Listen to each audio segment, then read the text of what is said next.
다른 나라 영토를 차지하기 위해 일본처럼 생떼를 쓰는 방법이 있는가 하면 아예 합법적으로 돈 주고 사버리는 방법도 있습니다. 과거 중국에 팔릴 뻔한 서해의 독도라고 불리는 한 섬이 화제가 되고 있습니다. 충청도에서 가장 서쪽에 있는 경렬 비열도는 무인도로 거주하는 일반인이 없고 정기 여객선도 없는 곳입니다. 행정구역상 충청남도 태안군 근흥면에 속해 있는 곳인데요. 이 섬은 암초 9개, 큰 섬 3개를 포함해서 12개로 구성되어 있는데 과거 일본 왜구의 노략질이 심해지면서 주민들이 떠나 무인도가 돼버렸고 그간 거의 방치되다시피 했습니다. 하지만 경렬 비열도는 우리 국가의 자존심이 걸린 영예의 기점 가운데 하나입니다.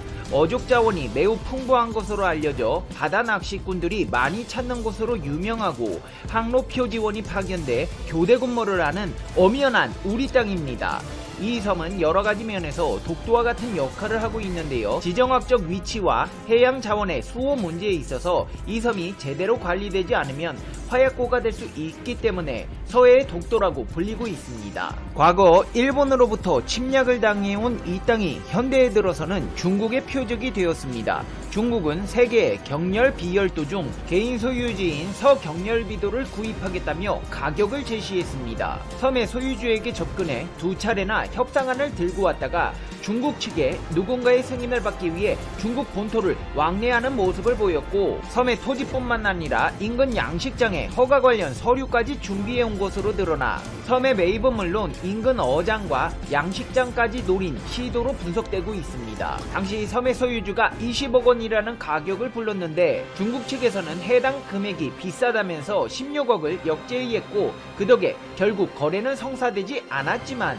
만약에 금액이 맞아 거래가 이루어지게 되었다면 서경렬비도는 중국인의 땅이 될 뻔했던 아찔한 순간이었습니다. 이는 실로 끔찍한 일이 아닐 수가 없습니다. 대한민국 바다 국경을 침탈하고 풍부한 자원을 뺏어가기 위해 호시탐탐 한국의 땅을 노리는 중국에게 꼼짝없이 한국 땅을 뺏길 수 있는 상황이었던 것입니다. 한국 땅을 차지하려는 중국인들의 야욕은 이뿐만이 아닙니다. 수려한 경관과 역사 지질학적으로 보전 가치가 높은 제주도 송악산 일대에 대규모 호텔을 건립하는 뉴오션타운 건설을 중국 자본회사인 신해원 유한회사가 추진하고 있기 때문입니다. 하지만 대한민국 정부가 이를 그냥 두고 볼 리가 없습니다. 정부에서는 여러가지 방법들을 동원해 한국 땅이 중국으로 넘어가는 상황을 백지화시키고 있습니다. 앞서 말씀드린 경렬 비열도의 경우 정부에서 나서 국가 기준점을 설치했고 서경렬비도에는 외국인 토지 거래 제한 조치를 내리게 되었습니다.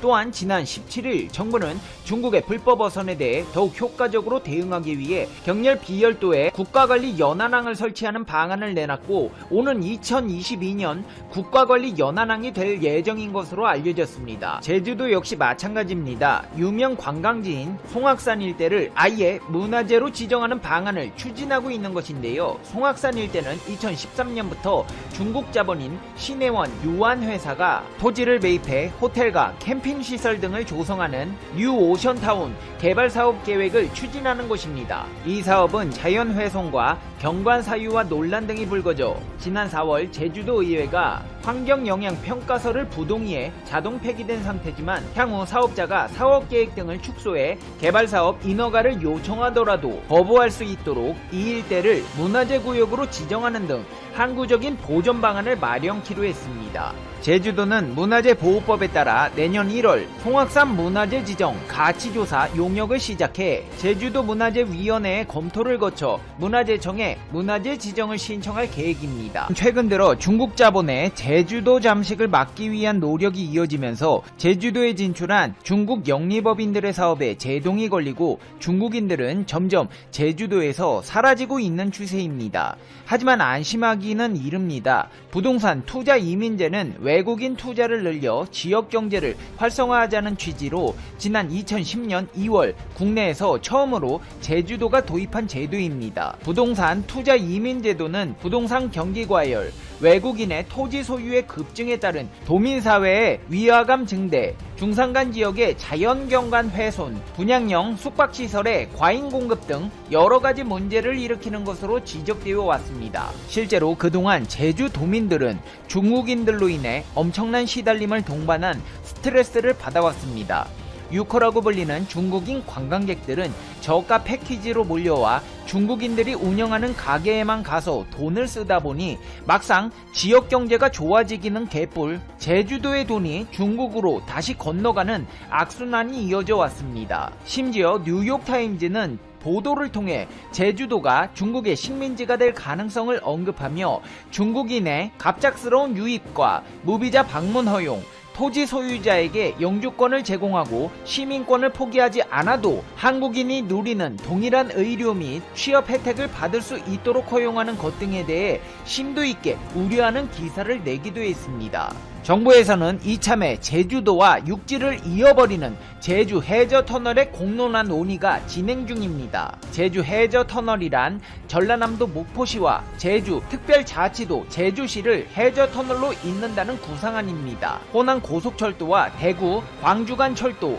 경전선 등과의 직결 운행을 전제로 하고 있어 실현되면 제주 지역도 철도 불모지를 탈출하게 됩니다. 게다가 서울 제주 항공 노선은 세계에서 가장 혼잡한 항공 노선으로 유명하며 부산 제주 노선 또한 전 세계 기준 46위입니다. 상황이 이렇다 보니 성수기에는 말할 것도 없고 만성적인 좌석 부족과 항공 요금이 문제가 되어 왔습니다. 제주도와 육지를 잇는 해저 터널이 생기고 KTX가 투입되면 어마어마한 좌석을 공급할 수 있습니다. 일반적으로 제주 노선에 편성되는 보잉 737의 정원이 160명, 보잉 747의 정원이 350명 정도인데 KTX의 경우 입석 승객까지 포함하면 480여 명으로 항공기보다 훨씬 많은 인원을 수송할 수 있게 됩니다. 실제로 해저 터널이 생길 경우 항공기 증편 효과보다 5배 이상의 편성도 가능합니다. 만약 좌석이 없다고 해도 입석, 자유석 등을 통해 얼마든지 좌석 정원을 일부 부분 초과해서 수송할 수 있지만 비행기 입석은 안전상 문제로 아예 안 됩니다. 심지어 해저 터널이 생길 경우 KTX로 서울에서 제주도까지 2시간대에 갈 수 있을 것이라는 꿈같은 전망도 나올 정도입니다. 게다가 철도로 화물 운송을 하게 되므로 택배비, 물류비가 거의 내륙 수준으로 떨어져 제주 물가가 내륙보다 비싼 품목이 있다면 내려가게 됩니다. 특히 해저 터널 개통을 찬성하는 이유로 물적, 인적 교류의 확대나 지역경제 발전 요인이 주목되고 있는데요. 이러한 교류의 확대는 제주 지역의 경제 활성화에 도움이 될 것으로 분석되어 제주도는 앞으로 신규 국가 성장축으로 타당성이 높을 것으로 판단되고 있습니다. 이제 페페TV의 결론입니다. Conclusion. 페페TV. 부동산 투자 이민 제도다 뭐다 해서 중국인들 영주권 주고 무비자 방문 허용, 시민권을 포기하지 않고도 한국인이 누리는 동일한 의료 및 취업 혜택을 받을 수 있도록 허용하는 등 잘못된 판단으로 시름을 앓던 제주도에서 점차 중국인들이 사라지면서 제 모습을 찾아가고 있는데요. 제주 해저 터널까지 만들게 된다면 확실히 우한의 신종 코로나 바이러스 극복 과정을 다룬 중국 관영 CCTV 드라마 제목이다. 모두 자기 안전을 챙기기 급급할 때 반대로 사지로 찾아 들어간 중국 의료진, 그들의 역행을 극화했다. 그런데 이 상찬을 앞서 받은 사람이 있다. 장쑤성에 거주하는 위신의. CCTV는 지난 2월 그녀를 집중 조명하는 보도를 내놨다. 영상은 그녀가 울먹이는 장면에서 시작한다. 모두 안아주고 싶지만 저한테 묻은 바이러스가 옮겨갈까 무서워요. 흰 방호복에 자신의 이름을 정성스레 적은 뒤 그 옷을 입고 병실을 돌며 밤늦게까지 환자를 돌본다. 화면엔 우한에 첫 번째로 지원한 장쑤성 난통시 출신 간호사라는 자막이 떠오른다. 부모님이 허락하지 않을 것 같아 말도 하지 않고 왔어요. 그들의 고통은 제 고통이에요.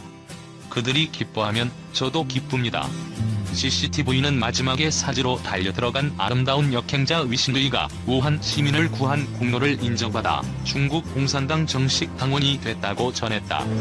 우한에서 코로나19가 절정에 달했던 시기, 그녀의 미담은 중국 전역에 대대적으로 보도됐다. 그녀는 코로나 바이러스에 대한 청년 투쟁 선봉의 상징이 됐다. 4월 말 우한을 떠나 다시 고향으로 돌아온 그녀는 자신의 웨이보에 원래 군이 되고 싶었지만 이제 군인의 아내가 되고 싶다는 영상을 올렸다.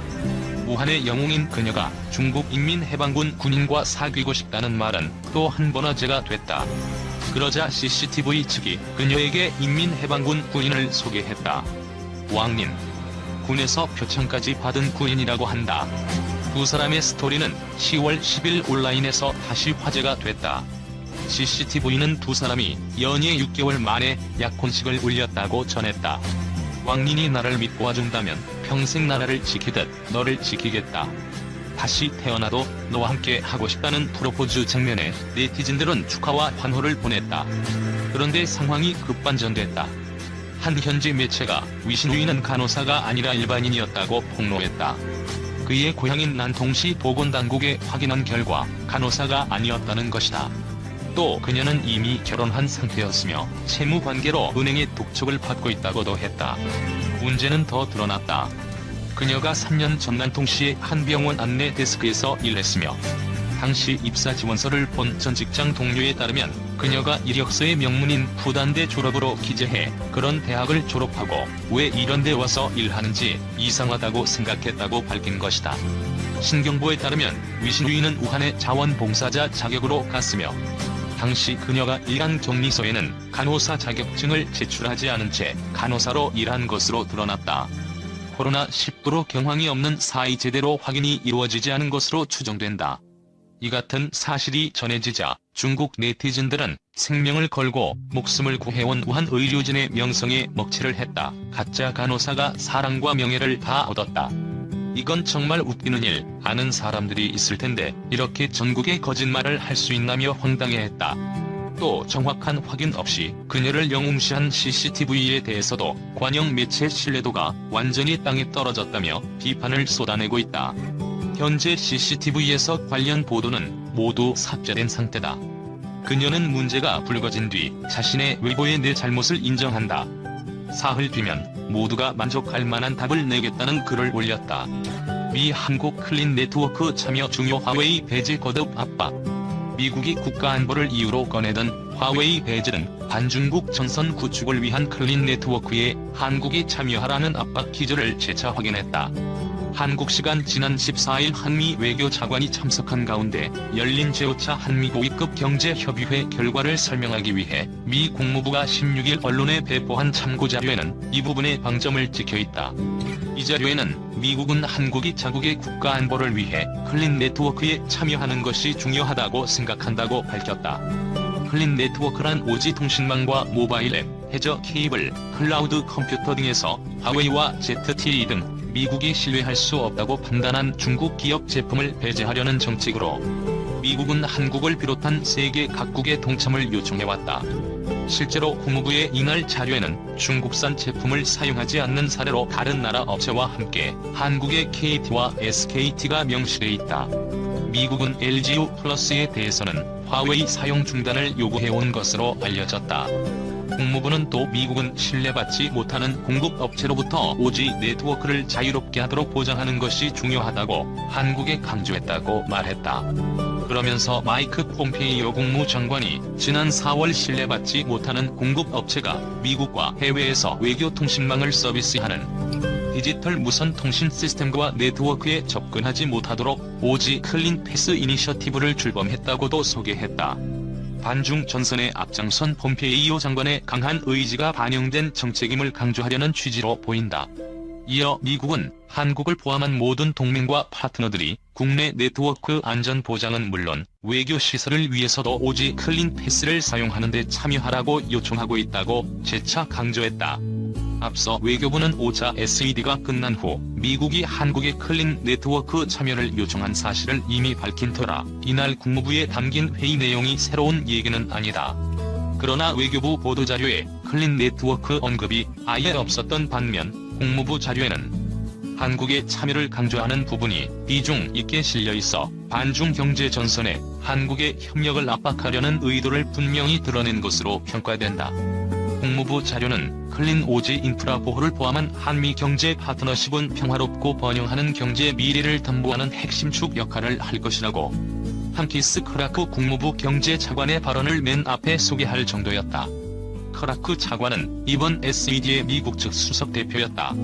그러나 한국은 당시 회의 때 미국의 입장에 대해 이동통신 사업자가 특정 업체를 사용하느냐 안 하느냐는 문제는 관계 법령상 민간 기업이 결정할 사항이라고 설명한 것으로 알려졌다. 국무부 자료는 한국의 신남방 정책과 미국의 인도, 태평양 전략을 고리로 한 협력 가능성에도 주목했다. 신남방 정책은 아세안 국가와의 협력 강화를 목표로 한 것이고, 인도, 태평양 전략은 미국이 중국 견제를 위해 안보, 경제적으로 중국 주변국과의 연대 및 협력을 강화하려는 것을 말한다. 국무부는 이 두 전략 모두 자유롭고 개방된 인도, 태평양이 세계 경제의 미래의 필수적임을 인식하고 있다고 평가했다. 자유롭고 개방된 인도, 태평양은 중국의 영내 팽창과 영향력 확대에 대항하기 위해 미국이 사용하는 용어로, 이 역시 반중 전선에서 한국의 역할을 염두에 둔 것이라는 해석을 낳는다.